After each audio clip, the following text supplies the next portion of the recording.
Today, we're diving into some really powerful ideas from Nick Trenton's book, Rewire Your Anxious Brain. We're going to break down the actual science of what's happening when you feel anxious, and then get into some clear, practical steps you can take to, feel more in control of your own mind. So let me just start by asking you something. Do you ever feel like your own mind is just completely exhausted, like it's been running a marathon all day, just spinning in circles, and you're just drained? If that sounds familiar, you're definitely not alone. It usually looks something like this. Just constant overthinking, your brain cooking up worst-case scenarios from something as tiny as a text message that takes too long to come back. And the most frustrating part, on some level, the fear doesn't really make sense, but you just can't seem to shut it off. And then you feel it in your body, right? Your heart starts racing, your chest gets tight. Okay, so here's the most important thing to get right from the start.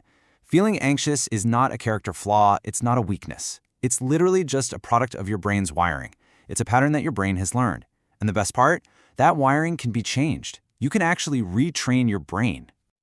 But to do that, first we need to understand where that fear is even coming from. It turns out your brain has two main pathways for fear. Think of them as two different systems that create that feeling we call anxiety. So let's meet the two characters in this story. First, you've got the amygdala. This is your instinctive, super fast alarm system. It's all about emotion, and it's what triggers that fight or flight feeling based on old habits without any real logic. Then you have the prefrontal cortex. I like to call this the overthinking storyteller. It's slower, it's more deliberate, and it's the part of your brain that creates all those endless what-if scenarios that can keep you up at night. And here's the problem. When the amygdala's alarm starts blaring, and the prefrontal cortex kicks in and starts spinning all these anxious stories, well, they create this vicious cycle. Your body is stuck on high alert, while your mind is just imagining one threat after another. It leads to total mental and physical burnout. So how do we break out of that cycle? Let's start with some simple, powerful tools you can use right in the moment to get some immediate relief. The next time you feel that wave of anxiety coming on, try this. It's a simple 3-step process. First, just name your fear.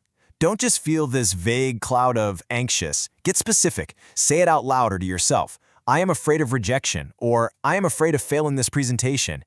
Giving it a name gives you power over it. Second, listen to your body. Where are you feeling it? Is your chest tight? Is your stomach in knots? Just notice it. Don't judge it, just notice. And third, breathe. Really breathe. A slow 4-second inhale and a slow 4-second exhale. This simple act sends a direct message to your brain that says, hey, we're safe. Here's another game changer. Just question your thoughts. An anxious mind loves to present its worries as cold, hard facts. But what if you challenge them a little?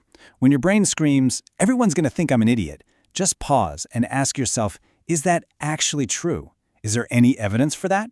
A lot of the time, you'll find those thoughts just don't hold up. And this really gets to the heart of it, doesn't it? The goal isn't always to wrestle your anxiety to the ground and defeat it. Sometimes the most powerful thing you can do is just acknowledge it's there, breathe through it, and just let it pass. Kind of like watching a storm cloud move across the sky. Okay, so those calming techniques are fantastic for in-the-moment relief. But if we want to make a lasting change, we need to be proactive. So let's talk about some long-term strategies for building a more resilient mind. Building that mental muscle really comes down to a few key habits.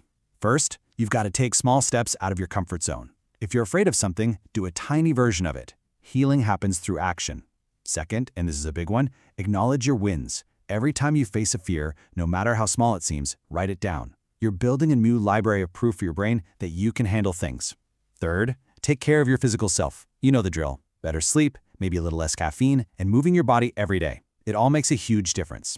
And finally, be really honest about your triggers. And a huge one for so many of us is social media. And let's be real about this social media trap for a second. When we're scrolling, what we're doing is comparing what we see, which is someone else's perfectly curated highlight reel, to our own reality, which includes the full, messy, complicated story. It's a comparison you can literally never win, and it's a massive invisible fuel for anxiety. Just remember, you're only ever seeing a tiny piece of the picture. And this, right here, is the mindset that powers everything else. Real courage isn't about being fearless. It's about feeling that fear, and then taking a small step forward anyway. That, right there, is how you rewire your brain. This brings us to our final part, and honestly, it might be the most important one of all. It's about reframing this whole journey as an act of becoming a better friend to yourself. First things first, you have to understand that healing is not a straight line. There are going to be good days, and there are going to be bad days. That's just how it works. Real progress isn't getting to some magical place where you have zero anxiety.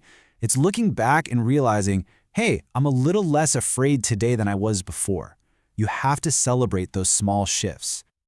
This might just be the most powerful advice in the whole book. So often, that voice in our head is our harshest critic, right? We say things to ourselves we would never dream of saying to a friend. The key is to practice self-compassion.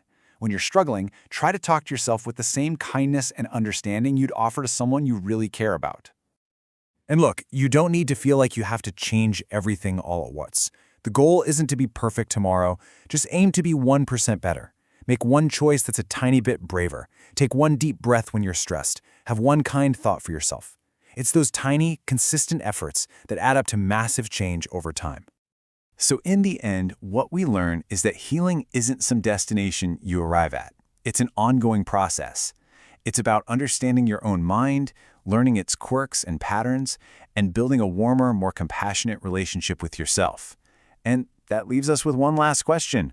What's one small, friendly step you can take for yourself today?